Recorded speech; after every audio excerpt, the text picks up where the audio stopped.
Are ants stopping your business from supersizing? Sharon Horne-Ellstrom here. Let's talk about this today. What the heck are ants, and how can they stop us from growing and building and supersizing your business?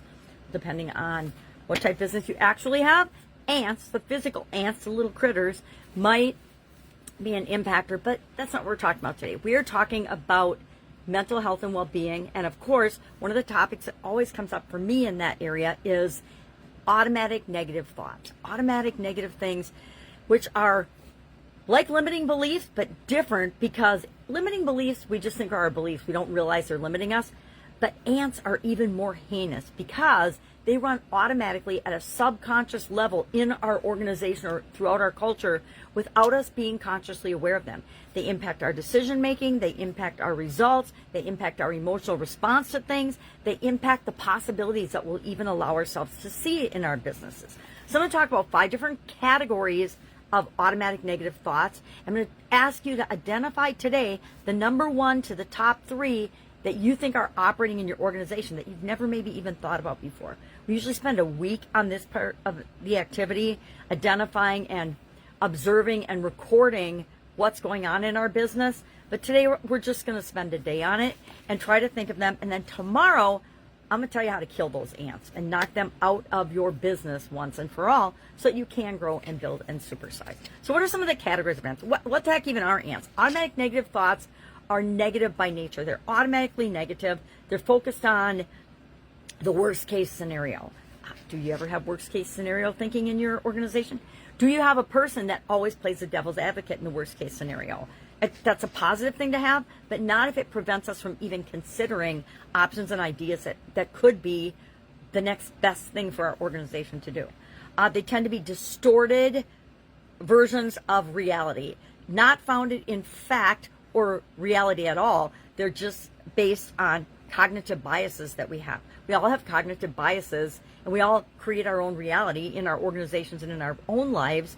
So we need to be more open and aware and willing to step back and say, okay, let me look at what's actually going on here.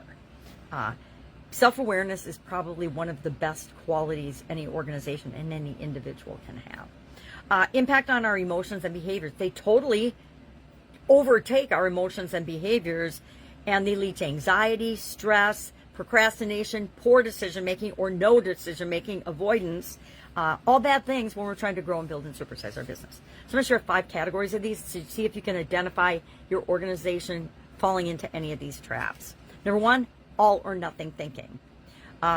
Viewing situations as absolute extremes, one way or the other. If I'm not perfect, I'm a failure. If our business makes a customer service mistake, we're going to lose the customers forever. If we say or do the wrong thing, or if we are ourselves, or if we share too much or not enough information, people won't do business with us anymore. All or nothing thinking. Or we have to be authentic and transparent about absolutely everything, even to our detriment. Really? No. We want to share the things that matter to our customers, and some of the other stuff, doesn't matter, and they don't care about it. You're just overwhelming them with information. Overgeneralizations is another category, assuming one negative event defines our entire business. We made a mistake with a supplier selection, and so we'll never be successful. It's the end of the world. We'll never find another supplier. Ridiculous, right? Third category is catastrophizing. I can't even pronounce it today. Expecting disaster in every situation. Now, I will admit with my granddaughters, I don't expect it, but I worry about disaster whenever they're on my watch.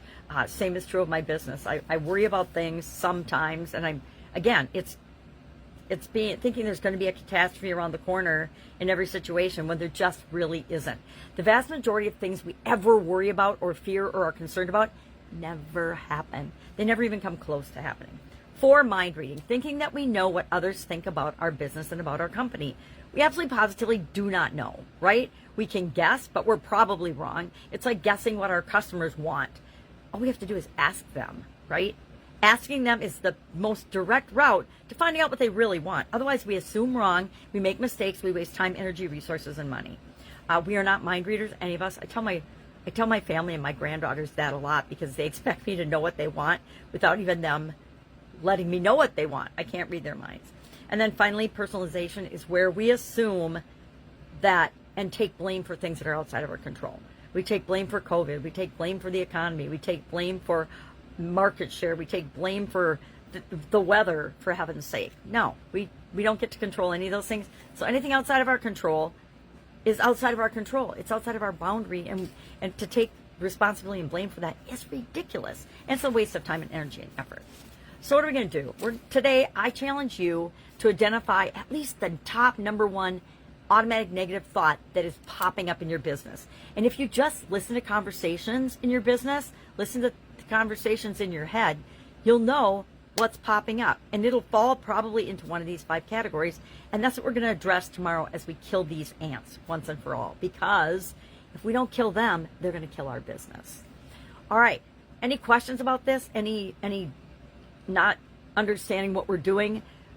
It's like identifying our biggest limiting belief, but it's something even worse. It's underlining everything and automatically allowing us to see or not see things in our business. And so we want to make sure that we nip this in the bud.